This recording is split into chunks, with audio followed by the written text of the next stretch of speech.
a goddess party secretary ponders her future in fast-moving China.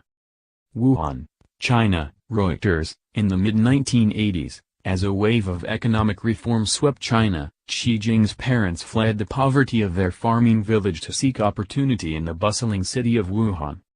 Her father found a job as a glass cutter, and later as a security guard, while her mother took care of their home.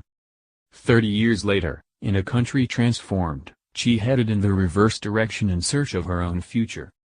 Soft-spoken and rail-thin, she grew up a city girl whose only inkling of the hardship her parents and grandparents knew came during annual trips back to their village in Henan province. In college, she majored in English and grew to love romantic British literature. One of her favorite books was Jane Austen's Emma. She was attracted by the main character, a woman of strength and individuality. She wanted to study sociology in graduate school, but failed to make it into the school of her choice. Instead, she applied for a program to turn fresh graduates into rural officials. She had been a red scarf-wearing young pioneer as a child, like almost all her classmates, and then a member of the Communist Youth League in her teens. When a college professor suggested she take the next step and join the Communist Party, it seemed like the logical thing to do. As did going to work for the party.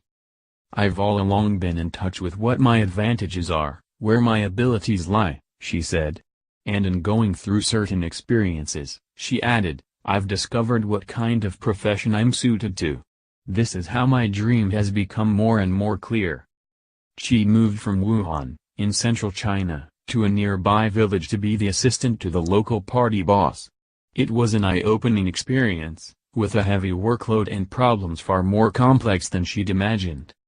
2 years later she moved to Puchuan, a rural township further afield, to run the local branch of the Communist Youth League, the organization in charge of cultivating future party members. "I really wanted to explore the flashpoints of humanity. In college it was all theoretical. The villagers posed complicated challenges, but sometimes so did her superiors in the system in which she worked. She felt she had a more open mind, and more creative ideas than some older officials up the chain of command." Last year, she helped the township organize its first Lotus Flower Festival to attract tourists.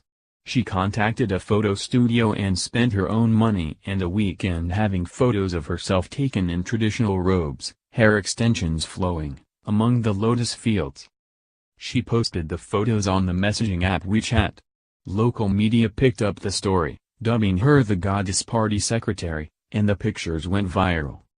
But 5 years into her new life in the countryside and approaching the age of 30, she feels like she's nearing a crossroads.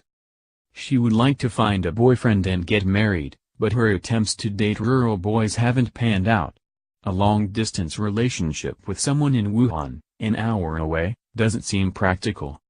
"I used to be fairly optimistic, but now I'm neutral," she said. At a certain age, one's opportunities get fewer and fewer, especially for women when it comes to your work and family choices. You must face them all. Editing by Philip McClellan.